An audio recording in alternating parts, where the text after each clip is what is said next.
बात करते हैं उत्तरकाशी टनल हादसे की, जिसका रेस्क्यू ऑपरेशन अभी भी चल रहा है। 17वां दिन आज शुरू हो गया है, लेकिन अभी भी राहत और बचाव कार्य लगातार जारी है। लेकिन 41 मजदूर जो थे वो अभी भी फंसे हुए हैं, जिंदगी और मौत की जंग लड़ रहे हैं।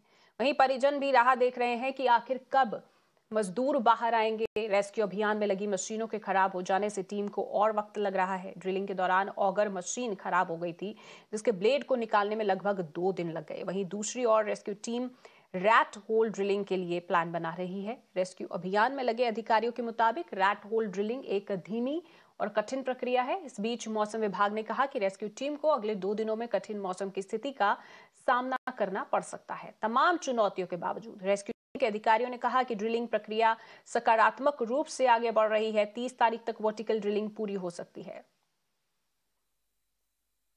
और वहीं टनल हादसे को लेकर टाइम्स नेटवर्क लगातार ग्राउंड जीरो पर बना हुआ है। मिरर नाउ के एग्जीक्यूटिव एडिटर श्रेया ढोंडियाल ने हमारे सहयोगी राकेश से कुछ देर पहले बात की थी, सुनिए।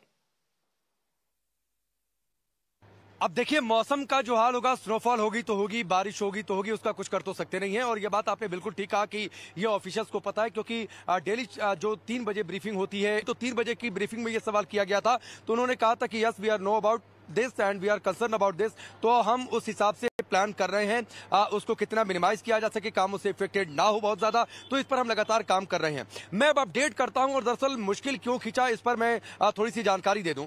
जो बरखा ने जो बातें कही कि 70 मीटर तक जो 8 इंच का पाइप है, उसे वहां पर पहले रोका गया था क्योंकि पानी आ गया था, लेकिन अब जानकारी मिली है, ऑफिशियल इंफॉर्मेशन तो नहीं है, लेकिन खबर यह मिल रही है कि शायद उसको डीवाटर किया जा चुका है, तो अब उसको 70 मीटर से आगे लेकर जाएंगे। उस ड्रिलिंग का मकसद सिर्फ इतना था कि हम ये पता करें कि उस रूट में कोई सरप्राइजेस तो नहीं है, कोई हर्डल्स तो नहीं है। यानी 70 मीटर तक कोई हर्डल नहीं था, और उसके बाद वाटर आया, उसे डीवाटर किया गया, फिर उसके बाद आगे बढ़ेंगे, आगे का रूट क्लियर करेंगे 86 मीटर तक, और उसी हिसाब से जो 1.2 डायमीटर का जो पाइप है उसे लेकर अंदर जा रहे हैं। वो मोर देन 30 मीटर जा चुका है, बीच में रोका गया था। जानकारी है कि शायद एक बार फिर से वो शुरू हो चुका है। तो ये तो अपडेट ऊपर का है। अब आते हैं मैनुअल ड्रिलिंग पर। मद्रास सेपर्स की जो बातचीत कर रही थी, अभी भी जो मुझे लगता है, जो ऑफिशियल से बातचीत हो रही है, जो प्रेस ब्रीफिंग में जो उनकी बातों से जो मुझे संकेत मिला, अभी भी सबसे सेफर ऑप्शन मुझे लगता है, एजेंसीज को यही लग रहा है कि ये जो मेन टनल आपको पीछे दिखाई दे रही है, इस मेन टनल में जो पाइप है, उस पाइप के अंदर जाकर जो है मैनुअल ड्रिलिंग की जाए। ये सबसे सेफर ऑप्शन इसलिए लग रहा है क्योंकि आज पीके मिश्रा आते हैं, प्रिंसिपल सेक्रेटरी प्रधानमंत्री, वो इस टनल में जाते हैं। यहां उन्हें बाकायदा मैप से समझाया जाता है कि क्या है, क्यों समस्या आई, फिर अंदर जाते हैं, वो जो 41 वर्कर्स हैं उनसे बातचीत करते हैं। बातचीत करने का मतलब यह है कि एक रीएश्योर उनको किया जा रहा है, उनके मोरल को बूस्टअप करना, कि प्रधानमंत्री मोदी के सबसे बड़े अफसर उन वर्कर से बातचीत कर रहे हैं कि पूरी सरकार लगी हुई है, पूरी भारत सरकार आपके साथ लगी हुई है, इसलिए आप चिंता मत करिए।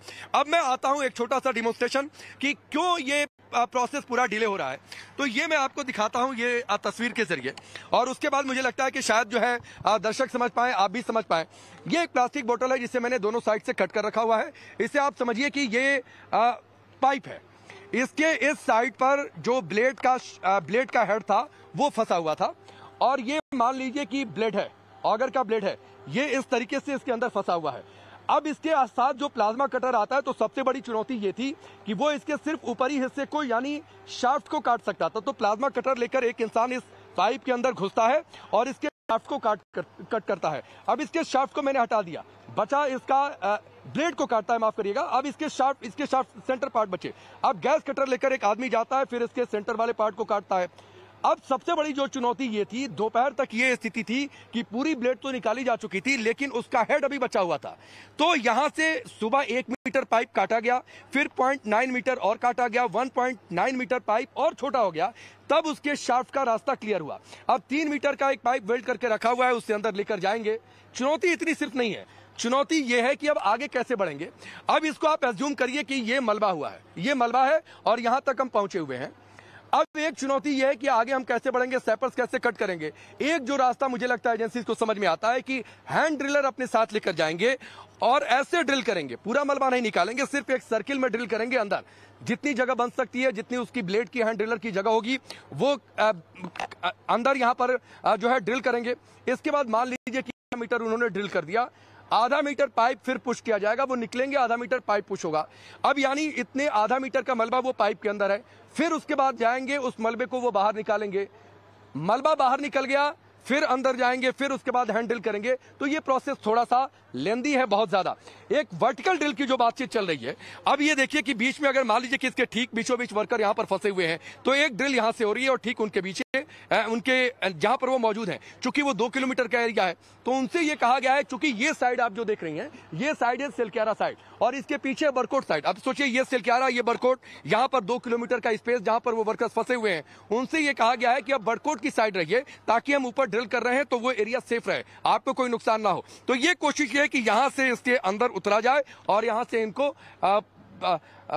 रस्सी के जरिए ऊपर पुलअप कर लिया जाए। तो ये प्रोसेस चल रहा है। और चूंकि आप समझ गई होंगी कि समझाने में मुझे इतना समय लगा, तो करने में कितना समय लगेगा, फिर हैंड ड्रिल वाला ऑप्शन।